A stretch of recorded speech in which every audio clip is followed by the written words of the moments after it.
Very good afternoon to you. Thanks for clicking on to this evening's edition of VOGAN'S Views on the USA for the 17th. And it's a very warm afternoon once again up and down the I-95 corridor. We've got low 80s all the way up into Bangor, Maine. Even 75 up across Caribou. This is about an hour ago. These temperatures were basically copied and pasted into my Facebook page to show my readers. And if you haven't already, check out my Facebook page. Got plenty of updates for the US in that page, so like it and keep up to speed with my latest ideas. Now, speaking of latest ideas, the ECMWF has certainly caught my attention over the past couple of hours. I've been looking at that, and let's get back to Tuesday the 17th, the current setup, and of course we've got warming conditions once again back across the southwest. If you think that's starting to warm up with perhaps an 80 back in LA again, think again. Next week looks very warm. In fact, it could be well into the 100s across parts of the desert southwest next week. I'll talk about that in a second. But there's the ridge of high pressure that's been pumping that warmth all the way from the Gulf of Mexico, the south, all the way up into Maine. Very impressive warmth, especially yesterday.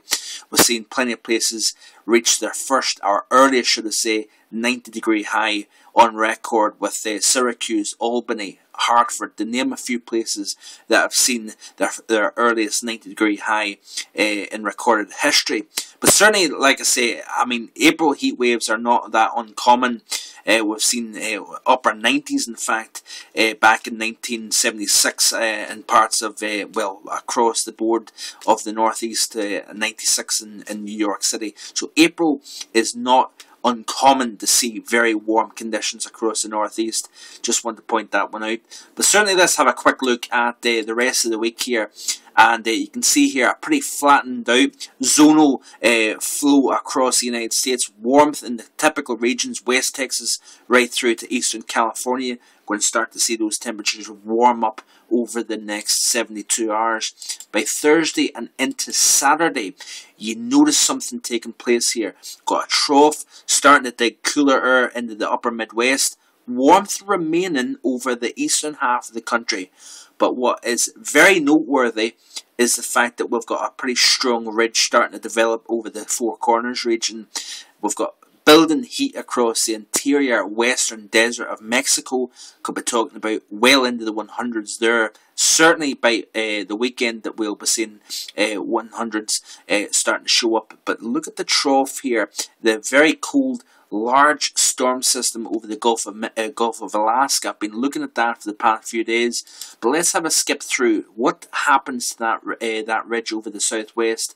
By Sunday, you notice it starting to expand. Not only is it expanding, it's intensifying. That reds are starting to show up. That's pointing in towards Tucson, up into Phoenix. Could be looking easily at the first 100s in Tucson, Phoenix. By Monday, that heat could be expanding northwards up into the Las Vegas area, Palm Springs. We're easily talking the earliest and the first 100s of the season so far.